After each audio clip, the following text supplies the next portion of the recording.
o dos de estos bits? Uno, ok. Los dos se ponen de acuerdo, entonces el que envía esa trama, que así se llama, trama. Una trama pequeña de un carácter. Y el que recibe espera esa trama. Y nada más que esa trama en un periodo determinado, porque hasta que no aparezca uno nuevo, todo el sistema parado. En el fondo, la realidad es que este reloj está andando siempre. Entonces como que por ahí, por eso el más o menos un bit es importante en la cuenta. Por eso es importante que esté en ese grande. Porque puede ser que lo agarres justo al final del flanco anterior y es como que pierde una cuenta o gana una cuenta. Entonces se usa, como digo, 8, n igual a 8, a 16, a 32, a lo que pueda. Todo esto se programa. Hay circuitos integrados que hacen esta comunicación asincrónica específicamente. Entonces se programa para decir, bueno, ¿qué quiero hacer? ¿Qué voy a hacer? ¿Qué reloj tengo acá adentro? O genero un reloj. No, mira, voy a transmitir. Incluso se programa porque yo puedo querer cambiar la velocidad. Entonces una forma más rápida de cambiar la velocidad es cambiar la velocidad del reloj. Y ya cambié la velocidad. Los parámetros que tenemos que utilizar.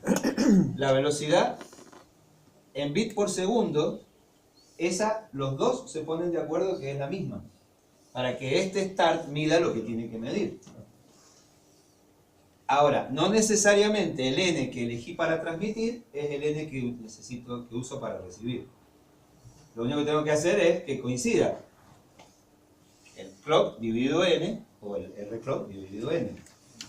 Yo podría haber transmitido porque tenía un reloj de 8 veces la velocidad de transmisión, 8 veces 9600, por dar un número, y en el receptor no tengo un 8 veces, tengo un 32 veces 9600. Bueno, simplemente lo programo. Eso va a ser nada más que la diferencia en este primer conteo y en los conteos de cada uno de los bits de esa duración. Es tan así de que el receptor, el reloj no tiene que ser tan genial que esto admite un error importante, una diferencia importante en el reloj. Como dura tan poco, se podría ir corriendo. Entonces al primer bit lo agarré, supongamos, en la mitad. Al otro lo agarré un poquito más, al otro un poquito más, un poquito más. Pero antes de que el error sea tan grande como para que lea más el bit, se terminó. Se terminó la información. Se terminó hasta el próximo carácter. Y como es obligatorio el stop, bueno, es todo un tema. Claro. Lo mismo que antes, los bits por carácter, los caracteres por segundo, por minuto. Ahora, estos caracteres, yo les dije, bueno, bytes, está bien, 8 bits. Pero esto tiene una historia. En algún momento fueron 7, en algún momento fueron 6 y en algún momento fueron 5. La primera transmisión de este tipo fue lo que llamábamos posterior a la telegrafía, ¿no? Se dan cuenta de verdad que yo también tengo. La misma. Pasé por todas. Lo que vino después de la telegrafía fue lo que yo... El teletipus, así se llamaba. Tiene una cosa electromecánica. Tenía un teclado. Muy silencioso. Sí, muy silencioso. Tenía un teclado. En donde cada vez que presionábamos una tecla, bueno, había todo un puff, un golpeteo. Y bueno, y también tenía en la parte de visualización, era también tipos, o sea, caracteres, con un papel y una cinta. La cinta de dos colores, ¿no? Negra y roja. Entonces lo que uno escribía salía en un color y lo que escribía el otro salía en otro color. Eso, las oficinas postales tenían eso en cada lugar. Y cuando mandaba un telegrama, el tipo se sentaba ahí, lo escribía, y instantáneamente estaba llegando al otro lado. De la oficina postal, si estaba atento, claro, tal, iba y se lo llevaba. Y se podía chatear, o sea, digamos, El inicio del chateo. Nuestros hijos y nuestros nietos no inventaron nada, o sea, ya se chateaba en ese Con teletipo. Y en ese caso usaba un carácter de 5 bits. Con 5 bits, de alguna manera tenemos pocas posibilidades, son 32 posibles combinaciones. como que faltan para las letras y los números, nos están faltando algunos. Aquí fue. Y bueno, estaba el famoso el uppercase y lowercase, que era la minúscula y la mayúscula, que era ese botón que uno pulsaba para que se cambiara el teclado. Que era, hoy igual, o sea, nadie lo estaba inventado hace mucho. Entonces, cuando uno cambiaba el uppercase o lowercase, es como que cambiaba el conjunto de caracteres. Entonces, qué sé yo, todas las letras estaban en uno y los otros caracteres raros y los números estaban en el otro. Entonces, ese carácter uppercase estaba en las dos tablas. Entonces, cuando aparecía el uppercase o el lowercase, le decía, mira, pasate a la tabla de arriba, pasate a la tabla de abajo. Entonces los 32 caracteres alcanzaron, ¿no? Porque solamente perdieron 2 nada más, el uppercase y el lowercase, y los otros, y ya teníamos 60, o sea, claro, ya por lo menos la letra, los números y algunos simbolitos se podían mandar de un lugar al otro. La máquina de escribir con la mayúscula. Claro, la máquina con la mayúscula. Esa máquina dio origen a varias cosas y fue culpable, entre otras cosas, de los stop bits. Porque ¿cómo funcionaba? Tenía como un motor y tenía el start bit era un contacto separado donde yo le ponía tensión y entonces el motor recibía tensión y arrancaba. Ahora, cuando ya arrancaba, había un anillo en donde hacía contacto y quedaba prendido toda la vuelta. ¿Hasta dónde? En el stop había un contacto sin tensión. Entonces, ahí se quedaba sin tensión y el motor se terminaba parando. ¿Dónde? Y donde el aceite le daba, o sea, se paraba en uno y medio del dos. Según el rodamiento. Por eso este 1,5 quedó descontrolado de los bits, o sea, de los sistemas binarios quedó todo fuera de lugar, pero no quedaba otra, porque la máquina era una máquina electromecánica. Era un motor que arrancaba, como el limpia parabrisas, ¿vieron? Cuando ustedes lo paran a mitad, ¿qué hace? Llega hasta el final y se para. Bueno, acá lo mismo. El start tenía tensión, el motor arrancaba y daba toda la vuelta. ¿Qué hacía? Leyendo los contactos de cada uno de los caracteres. O sea, de acuerdo a la tecla que yo había pulsado, tenía la combinación de ceros y unos adecuada. La A tendría una combinación, la B otra. Entonces, daba la vuelta y después se quedaba sin tensión y se paraba. Cada carácter, cada vez que pulsaba, daba la vuelta. Leía los bits según la tecla que yo había pulsado. Todo eso no solo hacía andar la máquina local, sino que mandaba la tensión a la máquina remota, al receptor. Un solo cable usaban, igual que la telegrafía. De aquí a allá un solo cable, las dos máquinas eran idénticas. Al momento el que escribía era el que le ponía tensión a la propia máquina y a la otra que estaba del otro lado.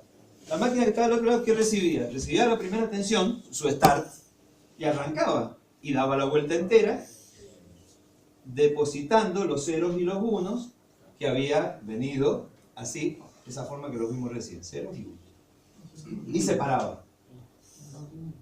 Y después, cuando había detectado que 0 y 1 era, se hacía salir el tipo que corresponde y ¡paf! Le pegaban al papel. Entonces venía una A, pegaba la A. Entonces 1, 1 y medio y 2 viene la misma historia, ¿no? ¿Cómo crecieron de 5 a 6 a 7 a 8? Bueno, se van a decir, no, pará. Ya empezó a haber más electrónica. Esto era electromecánico, puro.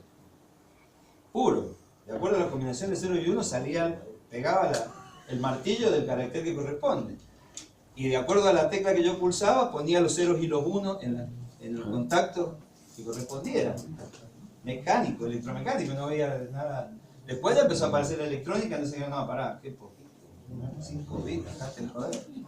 6. Bueno, ya ahí estábamos un poquito mejor. Después, a ver, no, para todos los caracteres, por supuesto salió de los yankees y dijeron, a ver, y nosotros tenemos todas estas letras, con 7 bits alcanza. Claro, yo no tenía la ñ, no tenía la diéresis, no tenía las vocales acentuadas, los acentos franceses para un lado para el otro. Para ellos, 7 bits. Y ahí aparece el ASCII, que el ASCII original es de 7 bits. Y después, bueno, alguien dijo, no, pará, estamos en un mundo, somos todos, ¿no? Tenemos letras de distinta clase, bueno, pongamos más bits, 8 bits. Y ahí aparecieron.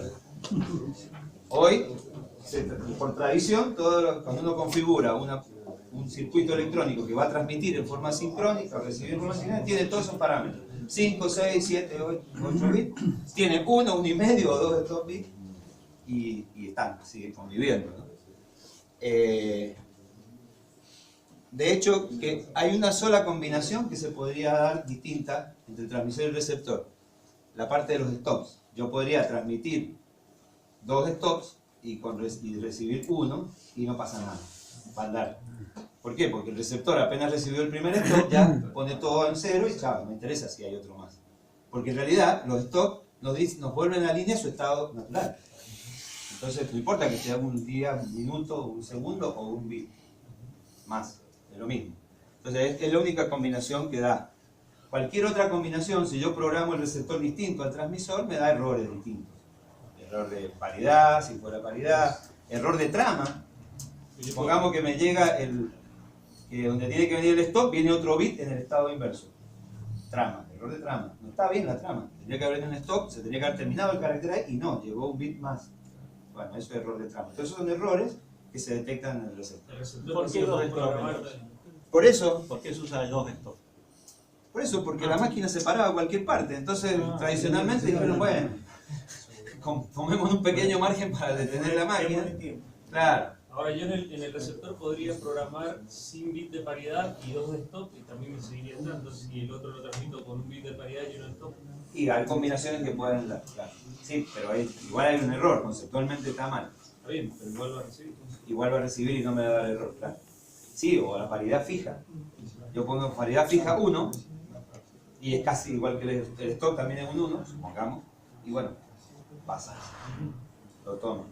Sí, hay combinaciones que van a andar, pero no todas, porque no, la ideal es que se pongan las mismas. Sí, el segundo stop es una pérdida de tiempo, más bien. Digamos, lo ideal es trabajar, si necesito pasar 8 bits, es trabajar el start que viene sí o sí, y nada de paridad, y el stop, 1. Entonces de 8 bits se me transforman en 10, o sea, la pérdida no es tan grande. Ahora, si pongo 2 stops, si pongo la paridad de 8 bits útiles, que es mi dato son 8 bits. Estoy perdiendo, claro, tengo 1 de start, 2 de stop, 3, más la paridad, 4. Son 4 contra 8. Claro, 12, el 50% más, nada más que de nada. Esto, ¿no?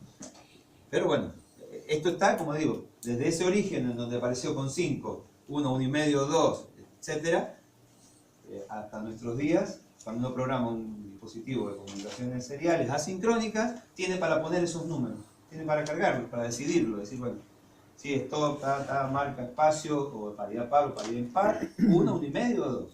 Y están ahí como opciones. ¿Por qué? Porque es como que compatibilizamos en el tiempo. Bueno, vamos a las normas.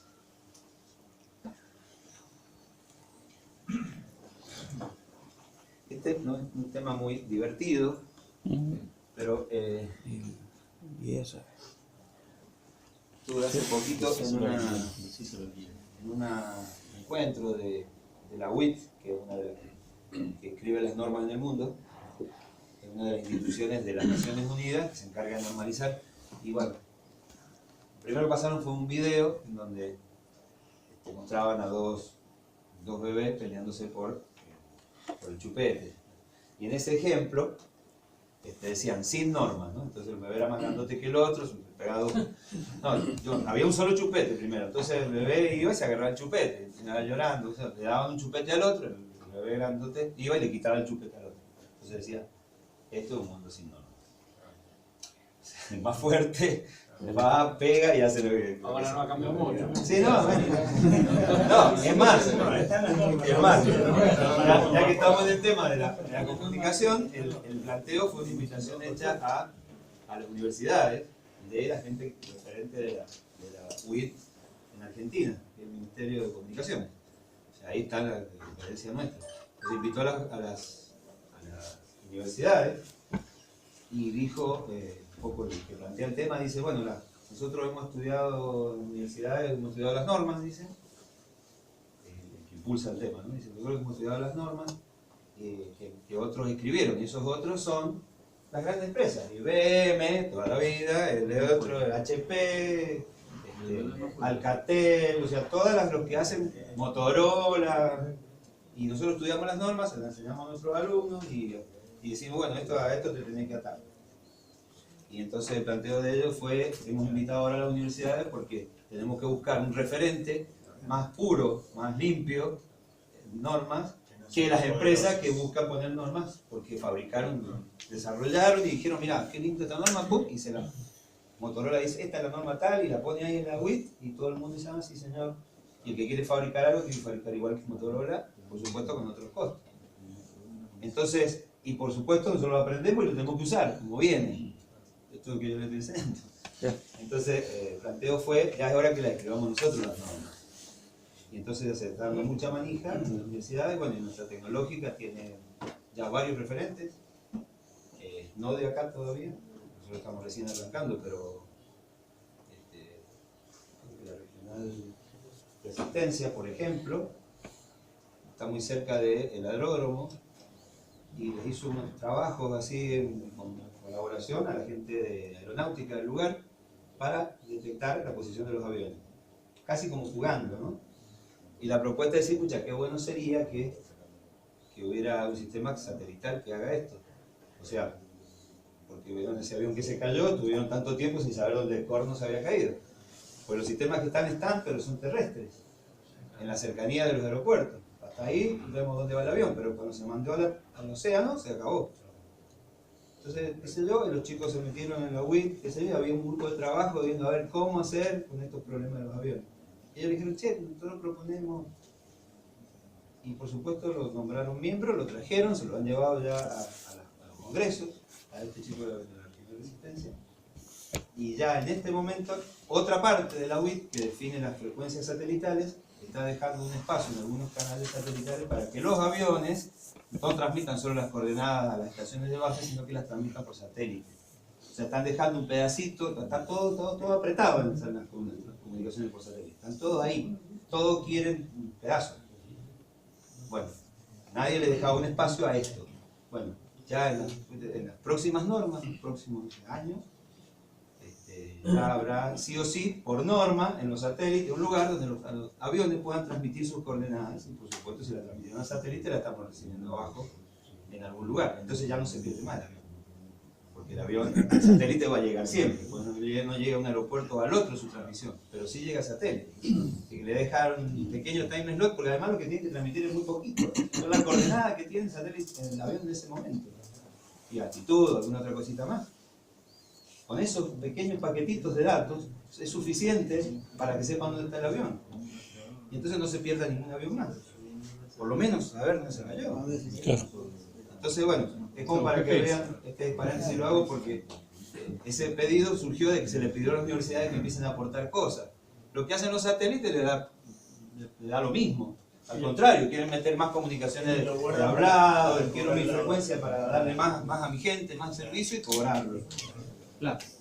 Pero no importa si el avión se cae. Entonces, un poco, eso fue un aporte de la universidad. O sea, se lo considera más pura en cuanto a los conceptos que va a manejar y no va a tener intereses que hagan que la norma sea como una determinada marca. Entonces, un poco para contarles que eso está bueno, ¿no? No sé cuánto tiempo más nosotros vamos a empezar a trabajar en algo de eso, pero nosotros tenemos un grupo, hay uno de los grupos, está el ingeniero Balaco justamente, que mide las radiaciones no ionizantes, y hay un grupo dedicado a eso, en realidad para brindarle bienestar a la gente. La gente ve una antena y se asusta. Chao. Y dice, no quiero, me va a dar cáncer, cualquier cosa. Bueno, hay un montón de mediciones, pero claro, la gente dice, sí, claro, cuando viene uno de la comisión a medir, todos los que tienen celulares apagan las torres para que no mida mal. Es mentira, y aunque lo hicieran, tampoco, en realidad no es tan serio el problema, pero bueno, también gente de Argentina, no sé si de la regional de San Luis, de la Universidad Nacional de San Luis, propuso unos temas y ya hay algunos elementos para medir a nivel unión vecinal, digamos, llamémoslo así, bien abajo. Entonces pone el aparato donde los vecinos quieren, acá, y eso manda a una página web, información, y el vecino puede a las 2 de la mañana, a las 5 de la mañana, a las 3 de la tarde mirar cómo está su radiación en el barrio. Ponerse una frazada más Esto no se puede un problema de radiación. Así que, digamos, toda esta introducción es para que no tomen tan mal las normas, porque en realidad las necesitamos y Y es lo que permite resolverlo. Bueno, a grandes rasgos las normas de las que es comunicaciones seriales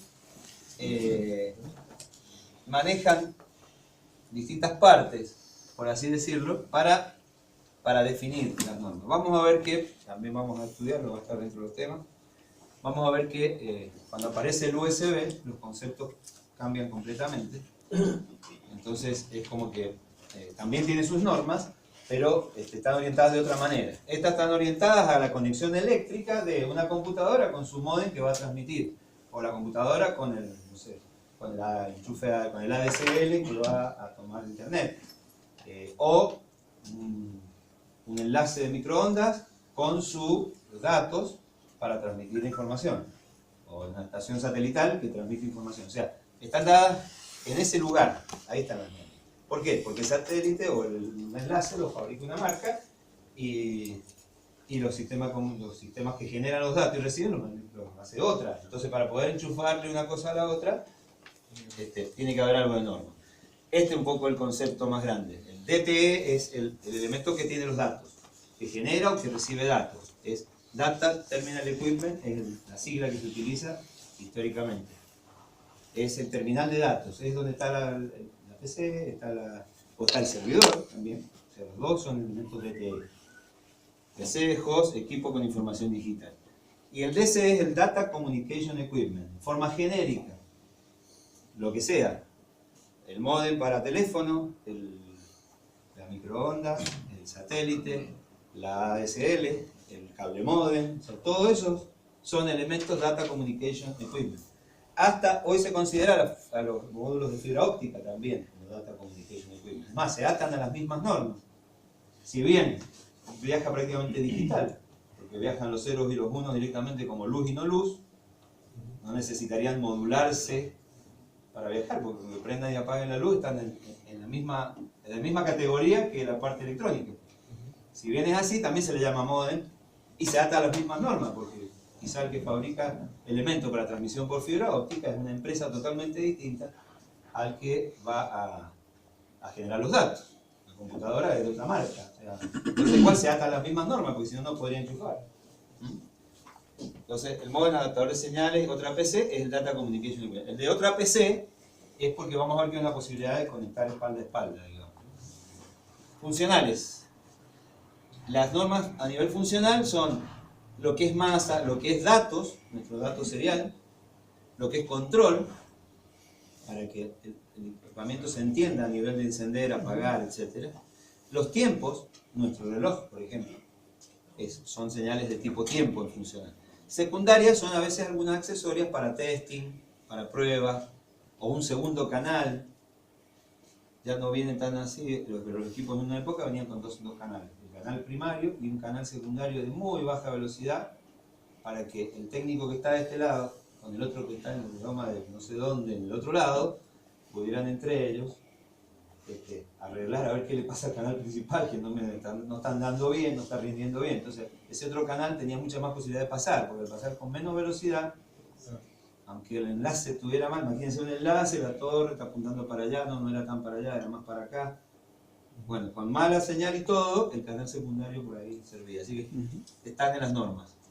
Entonces, funcionales, ¿qué cosas son masas? ¿Qué cosas son los datos? El dato serial que nosotros conocemos.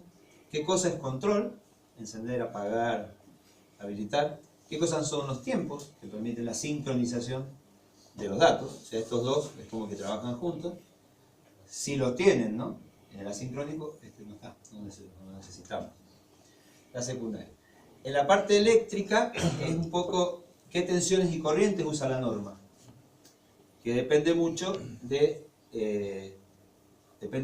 de la distancia que vamos a usar, etcétera, etcétera. Se trabaja con distintas tensiones o con corrientes. Si es balanceado o no, a veces los niveles de ruido que hay entre el elemento DTE y el elemento DCE son importantes, entonces por ahí hay que cambiar de forma de conexionado. ¿Qué impedancia de carga tiene? La salida, la entrada de los circuitos. Todo esto, la parte de normas eléctricas. La parte de normas mecánicas habla de los conectores y su ubicación de las señales, un poco las señales que están acá, con su funcionalidad, con su tensión, en qué lugar van en el conector. Y eso es bueno, porque como decimos, sino me fabrican un modem Motorola y lo conecto con una computadora Hewlett Packard. Son distintos, cada uno está en su mundo, pero los dos dicen, mira, yo te doy conexión con tal norma. Entonces, bueno, el modem tiene la misma norma, se enchufa y anda. Y punto. Y esto sería el ejemplo. Nosotros vamos a estudiar este lugar, ¿no? Acá, entre ese y el otro. ¿Qué hace el equipo de transmisión? No sé, si es de fibra, si es de satélite, si es de microondas, si es un modem telefónico. Por supuesto, cada uno tendrá sus limitaciones, ¿no? Si yo uso un modem telefónico actual de la telefonía fija y tiene un ancho de banda de hasta 4000 ciclos por segundo, es lo que se acepta para voz, para hablar. Eso es lo que se acepta, hasta ahí. Pero ya las ADSL van un poco más arriba. Ya los sistemas de microondas trabajan a más velocidad. Entonces, bueno, depende de eso, es el DSE que vamos a colocar. Pero lo que sí, sabemos que esto es cierto. Así que, bueno, vamos a arrancar con algo de historia. Ya algo de historia les di. Pero para grandes rasgos, la norma que vamos a usar de referencia, que la llamamos RS232C o la B24/28, ¿cómo surge esto? Miren que estamos hablando de ayer. Yo tenía 2 años. Y acá hay algunos que ya estaban en la facultad. Al lado nomás. No, mira que No, al lado, no miré.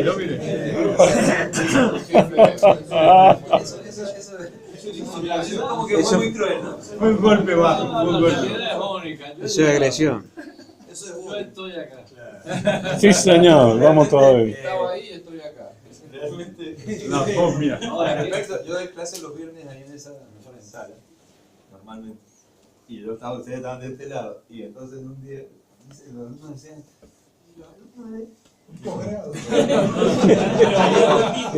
digo, chicos, esos son los héroes. ¿Por qué? Porque imagínense, a ustedes les cuesta estudiar ahora, están en segundo año, ¿sí? Bueno, imagínense. Imagínense haber dejado y arrancar de vuelta a estudiar 20 años después. Claro, entonces, esos son héroes. Además, no sé si han visto las caras, están contentos, están felices, y ustedes están con una cara de... Ahora, nosotros recién acabo de darme cuenta de la importancia de tener profesores con experiencia. Por las cosas que yo he escuchado acá, de lo que has conectado, de lo que has hecho alusión con respecto a toda la tecnología básica, digamos. Claro. Antes no lo habíamos escuchado. Entonces ahora no existía. Eso también habla de que... Ha pasado el tiempo. Algunos de ustedes, yo debutaba con algunos de ustedes. Ya cumplió 32 años de docente. Así que, Allá. o sea, y no sé si hablo de más, pero me parece bien hablar. Hablar y transferir, porque es lo que creo que estoy obligado a hacerlo. O sea, si yo no transfiero la experiencia, soy mal profesor. O sea, estoy haciendo las cosas mal. Por ahí está de más, por ahí no les gusta, por ahí, bueno, pero igual. Y este tipo de cosas, de anécdotas y todo eso, tiene que ver con que, bueno, si te tengo que contar anécdotas de haber conectado cosas que me anduvieron y no me anduvieron, bueno, podríamos pasarnos. O sea que con esto vamos a tener que poner una plaqueta distinta bajo los héroes. Claro, eso es lo que le comenté recién, estos son los héroes. Están ahí al lado, son los héroes. Porque además que trabajan, tienen una familia, que tiene que ser yo, vienen a estudiar. O sea, No sé si recordás, pero vos me vendiste la primera computadora que tuve. Vos también 81. Ahora no. la Tati, claro. esa que tiraste a la basura. Y en la parte privada también, la cumplió también 32 años. Estaba, bueno, ingeniero Carosio, que me conoció. Y bueno, era mi socio, nosotros arrancamos con eso. O sea, nosotros vimos nacer a la IBM, la PC. Cuando aparece la computadora personal como la gran genialidad de que ya no es más el host allá, un monstruo que está guardado con dragones en la puerta y qué sé yo, y ahí la gente que trabaja, un tito que tiene una pantallita chiquitita así verde, blanca o anaranjada y un tecladito y lo demás está allá. Pasó a que yo en mi casa pudiera tener una máquina. Ya, bueno, nosotros la vemos pasar, la vemos nacer. O sea, la empresa como empresa arranca en el 85, por ejemplo, y en el 80 había nacido la PC, así que lo primero que nos atropellamos cuando empezamos a trabajar, ya estábamos trabajando en computadoras más viejas, más antiguas. Aparecieron la tarde, yo reparé la Apple II, por ejemplo. La Apple II es una caja así, con una tapa arriba, y uno miraba arriba y todos los chips de Zócalo, todos. Entonces cuando fallaba algo, de hecho que enseguida nomás Apple nos tiraba un mensaje en la pantalla diciendo que estaba fallando, decía U34. Estaba en el mapa U34. O sea, desde ese entonces ya era una genialidad, digamos, la Apple. Bueno, de la historia. Hiciste guita fácil, ¿Ah? hiciste guita fácil. Sí, pero había que saber cuándo podía cambiar el chip. Claro, había que saber dónde prestar el tornillo. Claro. Así que bueno, aprovechenme, pregunten todo lo que quieran porque está. Bueno, así como esto también, la historia es muy